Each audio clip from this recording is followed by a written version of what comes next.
everyone, Reaper here again with another video. Today I wanted to talk about a couple of things. So it's a bunch of different things in one video. I wanted to talk about shipping.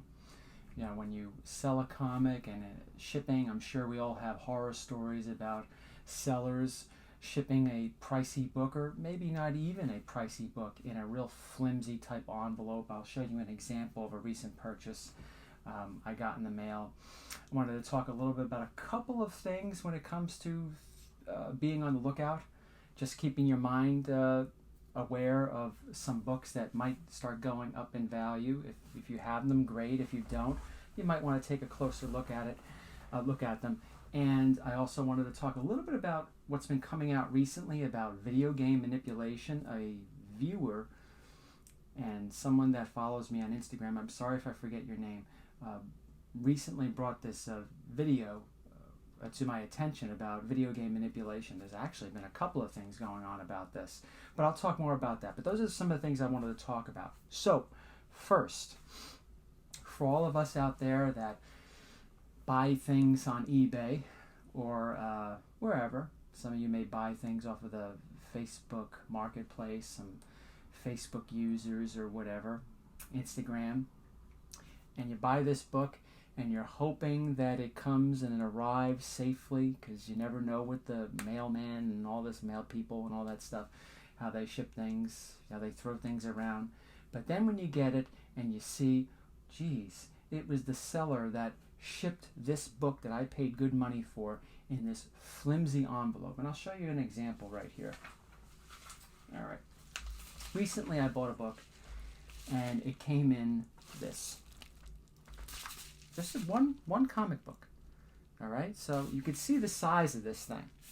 And nope, it's not lined with cardboard or anything like that. It's not sturdy at all. It bends and all this other stuff that you would think looking at this. So then you might be asking, well, how was the comic shipped? Was it the comic just placed in there? Was it shipped between two pieces of cardboard like this, where it's like a brick? Nope. I saved what it was shipped between. Just this regular thing here. A little thicker than paper, let's just say. All right? A little thicker than paper. Shoved right in here like this. Or like this, wherever way it came in. It came in like this. Okay? I'm sure we all have horror stories like this. But this is just to anybody out there that may want to sell a couple of books or is currently selling books. You usually don't have this type of problem with the big time sellers or people that you, most of the time at least, people that you're used to dealing with and all that stuff. But really, if there's ever, you know, I have many pet peeves when it comes to sellers and all that stuff, the way they ship and all that. This is like one of the big ones. There's no worse feeling when it comes to buying a comic book. And if you pay any sort of money, it doesn't matter if you paid a lot of money for it or even a little bit of money for it. You don't want it shipped like that. You want to get what you paid for, what you see in the description, in the photos. You want to make sure you get exactly that in the palm of your hands. And shipping a comic book, whatever it is, whatever the value, in something like this, and in something like this is 9 times out of 10 not going to come the way you saw it in the photos. So whenever I sell something, and occasionally I do sell stuff, as some of you know, that follow my Instagram and all that stuff, trying to make room for other things or trying to upgrade things, whatever it is, I usually, and this is usually by request too, I'll get like buyers that say, oh, will you please ship in one of these Gemini mailers. Right? They feel this is one of the most secure ways to ship. I have a bunch of these. I have a bunch of these saved. They like it in this because, look, it does provide very good protection. Just in case it gets hit by something, it doesn't hit the edge of the comic book because it comes out more. The comic is farther in. But even I go a step further, especially if the book is really expensive. If someone bought something that was really expensive for me, I'll put it in one of these. Now this is a different size; it won't fit this, but there's plenty of other pieces of hard cardboard I have that will fit into this. So I sandwich the book very much like this. This is something that came from me recently. I didn't do this, but I'll put the book right between two pieces of thick cardboard. Make sure it's secure there, and then tape it around there so there's no movement or anything like that. And then put it into a Gemini mailer. Now, if the book is really expensive, most of the time I'll just use a priority box. And it doesn't necessarily have to be a CGC. You know, you buy a CGC, naturally you're going to put in a priority box. But even if it's something that's really expensive, very expensive, most of the time I'll put it in a Gemini mailer and then drop it into a priority medium flat rate box with, of course, like bubble wrap and all that stuff in there so it doesn't shake all around. So that's the best way to do it. I mean, it really is. I mean, if somebody's paying good money for a book, really good money for a book, you sometimes have to, charge them for shipping if that's what you want to do, or if you want to give them free shipping, but you want to make sure that it at least gets there safely from your end when it comes to packing and all that stuff. Now, I know sometimes the post office, like over here where I live, sometimes the post office makes errors. Some of the errors that I've gotten recently, a carrier could not deliver parcel or mail to address for whatever reason. There's a bunch of different things, and a lot of times, it'll come the next day or the following day. Those things are, questionable and make anybody scared whenever you're buying anything, whether it's a comic book or something else of value or something that you need. But at least from your end as the seller, try to do the best thing you can when it comes to shipping. Whether it's an expensive comic or not, try to avoid stuff like this, all right? Because this is just ridiculous. I mean, you just don't know what people are thinking. So moving on, a couple of things I've noticed when it comes to books. Now, I don't have any pictures for you when it comes to recent prices, but I do have a couple of books here I just want to talk about in particular. I think recently, now this might be old news, recently it was said that HBO is going to be putting out maybe a mini-series or a series on Deathstroke. So now might be, if you can get it, now might be a good time to pick up the new Teen Titans 2. Fortunately, I upgraded my copy a couple of months ago. I don't even know if I put that in a comic book haul. I maybe still have yet to do that. But originally I bought New Teen Titans 2 back at the very first New York Comic Con I went to back in 2014. That was a great Comic Con. It was the first time me going to a really big Comic Con. I was able to get the books that I wanted. Some were kind of pricey, some weren't. And it was great. But my original copy I got from that show. And I sold it off, I think, over a year ago. And I always said I wanted to upgrade it, so I upgraded it a couple months ago, and I'm glad I did. So for those of you that are looking for maybe the next book, I know there are a ton of next books out there. I heard even The Rocketeer recently has been picking up in value. For whatever reason, I don't know. I didn't do much research, but I see a lot of posts about The Rocketeer, the first appearance of The Rocketeer in comics. So that's another one that you could probably get pretty cheap. As for this one here, I think it was always a little pricey, but not too pricey. I think the price is going to start going up. So that's a book that you might want to look into. When the series is coming out, who knows? You probably still have time before the book starts getting really, really high. But Deathstroke has always been an interesting character, a cool character, and a book that people sometimes speculate on. Okay. Where's the other book? Oh, it's right here. The other book, now, we're approaching, we're in September now, and we're getting closer to Halloween and all that stuff, so the horror books are starting to come out again. There was a recent, I think, record sale for this book. Now, I don't remember the grade. I think it was anywhere between a 5.5 and a 6, so it was a mid-grade copy, and I believe it sold for over $2,000. $2,000. So that to me, now my copy's a 4.0. But even 4.0s have been going for well over $1,000 now. So what does that mean? I think a lot of people, as with all comics today, everything is going for prices that you normally wouldn't, you thought you'd never see. you know.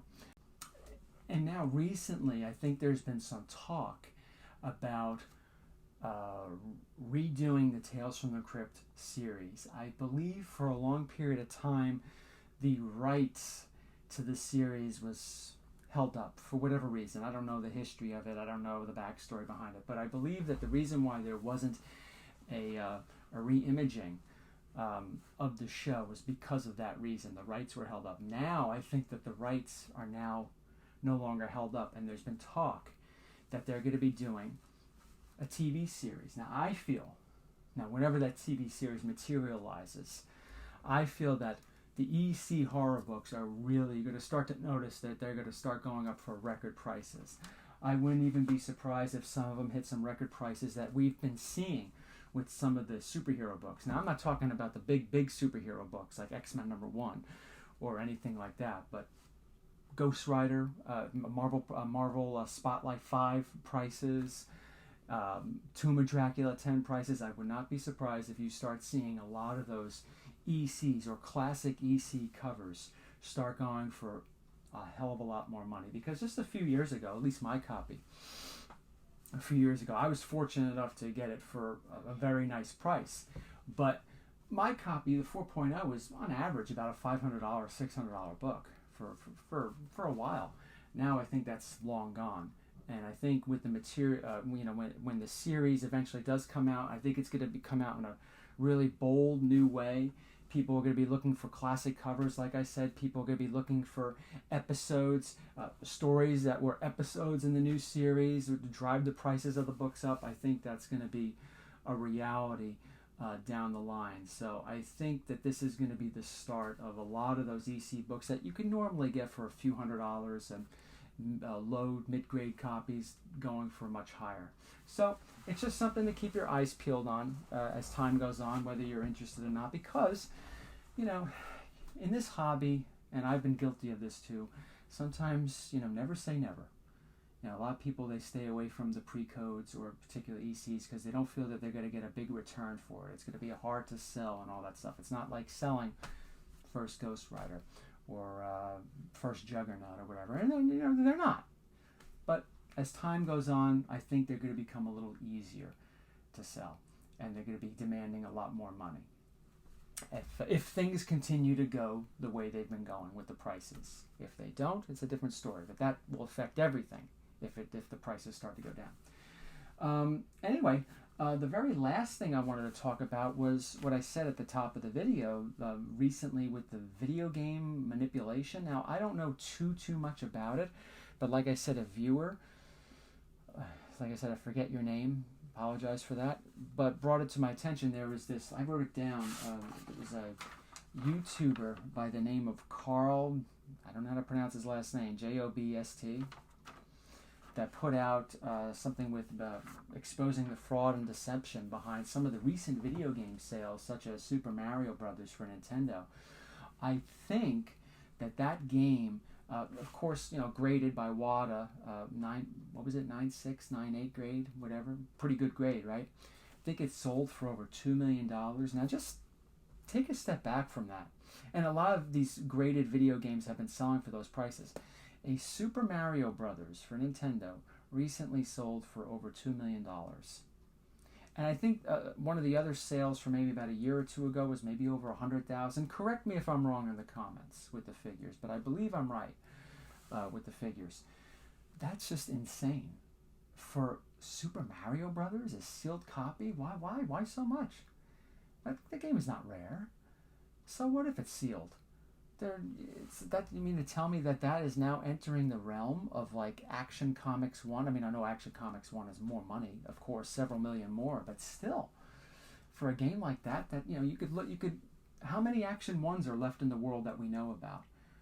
I don't think as many as Super Mario Brothers for Nintendo, but that's just me. That's just my initial reaction to it. But I would I would take a look at this video. I'll put a link in the description of this video. I'll link you to that video. But there's plenty of other people that have been talking about this and other things like this, such as Pat the NES Punk and all that. I used to watch that show too. But yeah, you watch some of these and it does make you wonder what's going on when it comes to some of these video games. So I'm not going to spoil any of it for you. I'm not going to start getting into some of my opinions of some of the things I've watched in the video. I've watched the old video. I haven't watched all the other videos, but I've watched that video that was sent to me. It goes over a lot of different things. There's a lot of good details, but come to the conclusions yourself. But it's definitely worth a watch. And I think of these sort of things have existed for a long time. Both in, not both, but in video games. It's starting to come up in video games, but in comic books and baseball cards. So you wonder what's going to happen at the end. And that's one of the main reasons why I'm not going to the New York Comic Con. I mentioned earlier in the video with the new Teen Titans 2, I bought my original copy back in 2014, the very first New York Comic Con that I went to. And back then, it was fun to go to those things. You could go to those big Comic Cons or Comic Cons in general and be able to get, books were pricey. I'm not going to sit back and say, oh, they were, dirt cheap and all that stuff. No, they were still expensive. But now, I'm not even going to go to the New York Comic Con because some of the books I want, it's not even worth me even looking for them. Yeah, of course, there are deals out there. Some people will say there are deals out there, and there are. But it's just that it gets to the point where it's like so much money to get some certain books.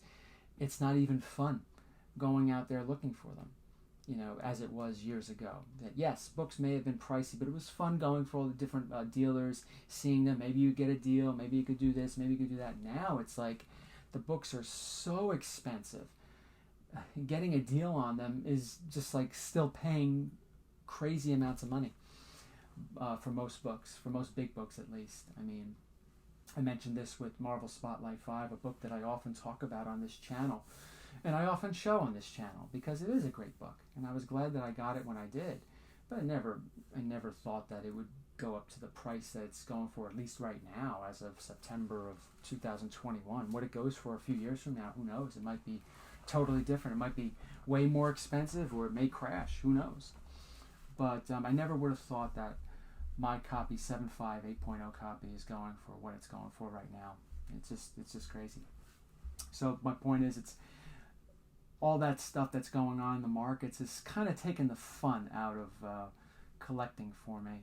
And that's why I've been sticking with the ECs and all that stuff. But now it seems like that's getting crazy. But fortunately, I was able to get most of the ECs, the big ECs that I want from the 3 horror titles.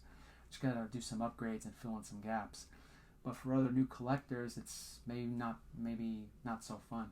But it'd be interesting hearing what you think about this or any of the other things that I talked about in this video. Just leave them in the comments. And thank you for sending me that video. Again, sorry if I don't remember your name. And stick around, more videos to come. Take care, everybody.